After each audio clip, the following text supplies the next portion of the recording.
North and South Korea have held their first official talks in more than 2 years. The negotiations took place in the demilitarised zone between the two countries.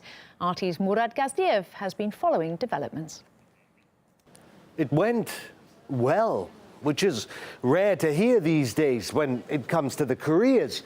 One, North Korea agreed to send a delegation to the Winter Olympics in Pyongyang. Sports people, performers for the cultural events. It's simple. If the North attends the Olympics, it's much less likely to stage a provocation, launch another missile.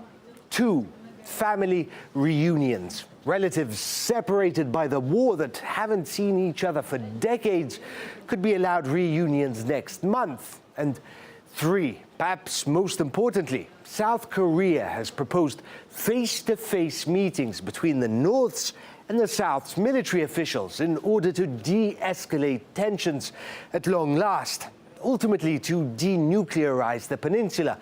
It's a long shot, but it's a start. I think we should be engaged in these talks in an earnest, sincere manner, to give a New Year's gift, namely the results of the talks, to the Korean nation. As you mentioned earlier, we hope to bring a precious gift to your people that matches the expectations of our people.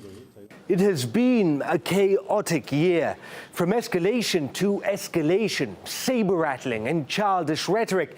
Near enough every month, the US and South Korea would stage war games on the North's borders that send a message.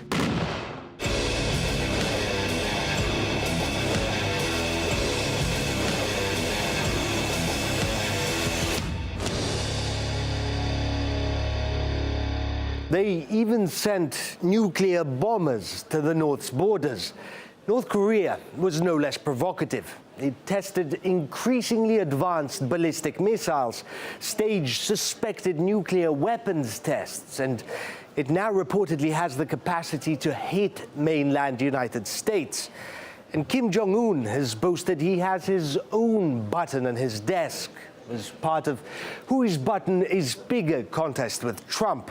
Which is why these talks were so important. They allow for a pause, for hot heads to cool off, and for tightened fingers to ease off on the triggers.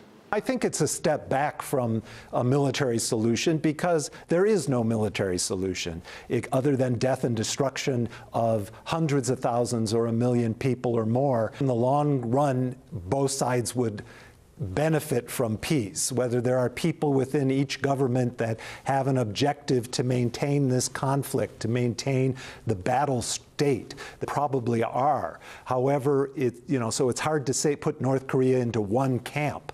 However, I see what can come from the talks is a type of peace treaty and a type of situation where these countries can learn to live in peace, and that's only going to come from building relationships.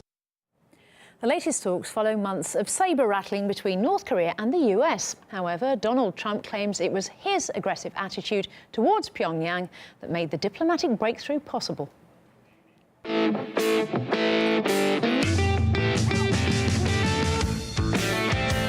Totally destroy North Korea. That's called the military option. The nuclear and ballistic missile programs of that regime require a determined response.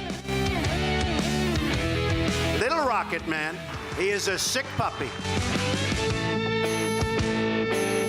A lot of people have said, a lot of people have written that without my rhetoric and without my tough stance, and it's not just a stance, I mean, this is what has to be done, if it has to be done, that they wouldn't be talking about Olympics, that they wouldn't be talking right now.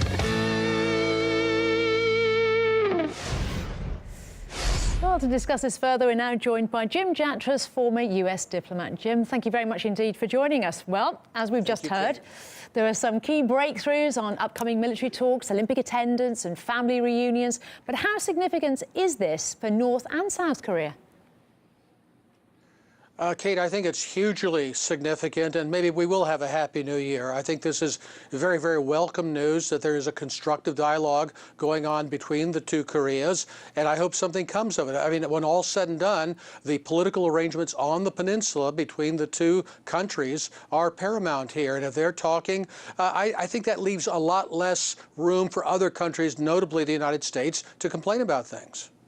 Well, as you mentioned there, the US, I mean, their government welcomed the negotiations, but do you think Washington is happy about being sidelined in these talks? You know, that's a real question here. Again, President Trump is taking credit for this because of his hard rhetoric. Now, was there some element of choreography here that the more belligerent we sounded, the more it encouraged some kind of a side dialogue between the two Koreas? I suspect that at least in the president's mind, this is a welcome development. Whether it is around some of the people who are advising him, that's another story. Well, let's look at the North Korean delegation. They made it clear they will not denuclearize. They're saying our weapons are only aimed at the United States, I should say, not our brethren, nor China and Russia. Well, do you think then that Seoul will feel reassured by that? I think maybe somewhat reassured, but not very much. Remember, there are almost 30,000 Americans in South Korea, American forces, and no doubt they will still be targeted. There are many more Americans in Japan, and you notice he didn't say he wouldn't target the Japanese, of whom the Koreans are not particularly fond. I do think it would be a huge mistake, though, for the United States to say that we will only talk if the object of the negotiation is denuclearization. If the U.S. wants to go into that position, fine, but you cannot expect the other side to agree before talks take place on what the outcome should be. Right now, the object should be to extend what is now a kind of a mirror moratorium between our exercises with the South Koreans and the North Korean tests. That's pretty much what the Russians and Chinese have been proposing. They're not calling it double freeze, but maybe we can get to a double freeze. And finally, Jim, South Korea will temporarily lift sanctions to allow the North to attend the Pyongyang Games. That was actually the preamble for these talks. I mean, could this provide a lifeline for the North's isolated economy, though? I think it's a little too soon to talk about their economy, but if we have a reopening of the so-called sunshine policy, which then can branch into economic development, that's great. The fact that the North is sending a team to Pyeongchang is great. In fact, in previous Olympics, the North and the South, even though they competed separately, even marched into the opening ceremonies under the same flag, the same unification flag. And I hope they do that on this occasion as well. Yeah, I think there has been talk of that indeed. Thank you, Jim Jatras, former US diplomat. Thank you.